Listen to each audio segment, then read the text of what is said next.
Greetings, travelers. I'm your host, the C-Dot that knows a lot, Dr. Waluigi. Well, another pointless Disney live-action remake is just about to be released, and gosh golly gee willikers, it happens to be a remake of one of my favorite fairy tale movies. While I try to avoid telling people to avoid a specific movie or start a boycott of certain films, as we all have differing opinions on what we enjoy, this is the one time where I ask you, my fellow travelers, to please don't go and support this movie by seeing it in theaters. It's not an improvement of the original movie, nor is it worth watching as a form of entertainment. This is just going to be an expensive junk food movie for your kids, and even then, most people will have the original on Disney+. And trust me when I say that that movie is a much better use of your time. But while I would love to review the original Disney movie to stick it to the current doughheads at the House of Mouse, I've decided to take a look at one of the more obscure adaptations of the fairy tale. In fact, this one is so obscure that only a select few people know or have even heard of it. The main difference is that it replaces the dwarves in favor of three of the best slapstick comedians of all time. This is my review of Snow White and the Three Stooges.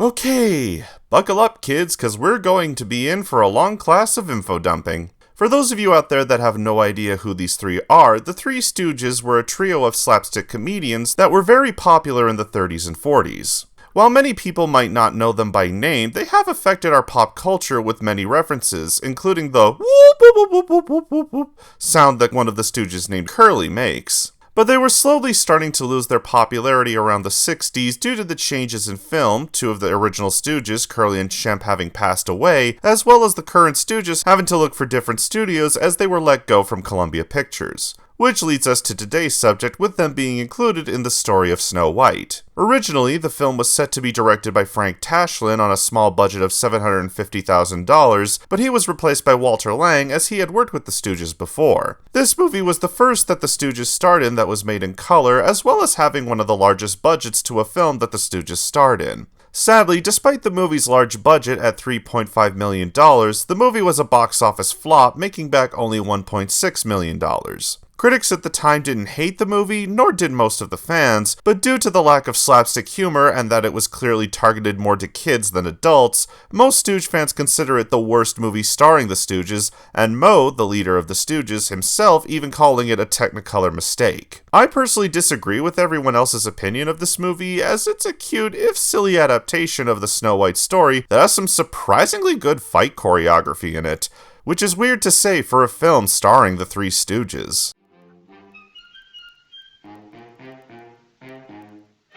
The movie retells the story of Snow White, but instead of the seven dwarves, we get the Three Stooges with Moe, Larry, and Curly Joe, who are coming to perform for the evil queen played by Patricia Medina at a party she's hosting. However, the Stooges and their ward, who is actually Prince Charming with amnesia, played by Edison Stoll, discover Snow White, played by Carol Heiss, in the cottage of the seven dwarves, who are off mining in another kingdom, and tells our heroes about how the queen is trying to kill her. Can the Stooges and Prince Charming save Snow White from the evil queen and her plans to kill her? Or will Snow White, Prince Charming, and the Stooges fall to the queen's evil magic?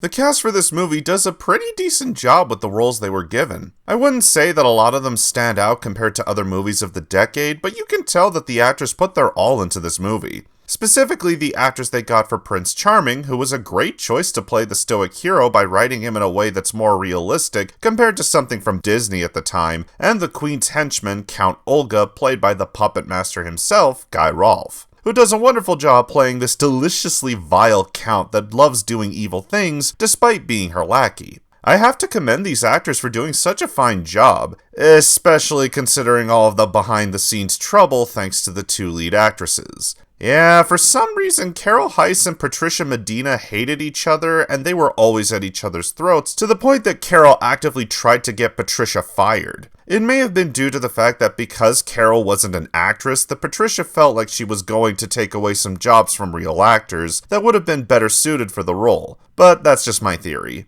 The last thing I will say is that even though they don't do a lot of their comedy sketches, the Three Stooges do still put their all into this movie, and they are the most entertaining actors in the movie. I like that even though these actors are mostly known for their great slapstick routines, they also have great acting talents that, in my opinion, makes them just as good as if they were a part of the Seven Dwarves. Some of the biggest positives I can think of are that the fight scenes in this movie are pretty damn good. Considering the fact that this movie was only made on a budget of $3.5 million, the filmmakers used the sets and fight choreography to their advantage. With many fight scenes in and outside the castle, the chases in the open fields, and the moment of Snow White's death is still pretty heart-wrenching. Sure, you can tell that some of the scenes in this were taking inspiration from other movies, specifically from Disney movies of the time, but I still love that they made a movie that was more than likely targeted to kids and turned it into an epic fairy tale movie. Despite this movie being a great adaptation of the Snow White story, there are two major problems with the movie that can't be overlooked. The first is that this movie has two moments where the characters are skating on an ice rink. This was due to the fact that Carol Heiss was an Olympic skater, and the producers wanted to focus on her skating talents, which meant that they had to put in some moments of her skating with the characters, who were stunt doubles, throughout the movie. These moments aren't too terrible, and the skating itself is a spectacle to watch, but they do have a tendency to drag out the movie and don't add that much to the film other than to pad time. The other major problem is that there aren't that many iconic gags that the Three Stooges were known for. I'd say there are at least 3 moments where they do have the Stooges do their famous skits, but they're spread out so thin that you almost forget that they're in the movie. The reason that this was done was because the filmmakers were worried that parents would complain about the amount of violence that was in the movie, so they had the Stooges sketches toned down, which ended up backfiring on them as many people who went to see this movie wanted to see the Stooges do their iconic skits. Which I find weird because it wasn't like the slapstick style of comedy wasn't around anymore. Many slapstick comedies were still around in the 60s, like It's a Mad, Mad, Mad, Mad World, The Party, and even the Adam West Batman movie. Sure, some of these movies came out after this one, but the point still stands that slapstick comedy was still very popular at the time, and even today. So it seems foolish to me that the producers would reduce the amount of slapstick when I feel that it was a minor issue at the time. Then again, I feel like if the movie had nothing but slapstick moments in it, it would take away from the story.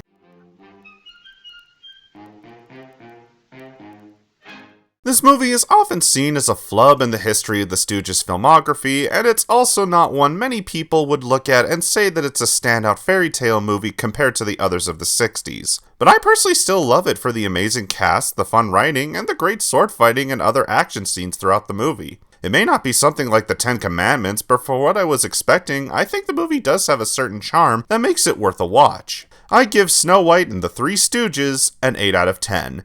This may not be a great Three Stooges movie, but it's certainly a better Snow White movie than the Disney remake will ever be. Thanks for watching, I'm Dr. Waluigi, and remember, don't judge a book by its cover, cause you'll never know what's inside. Good night, everyone.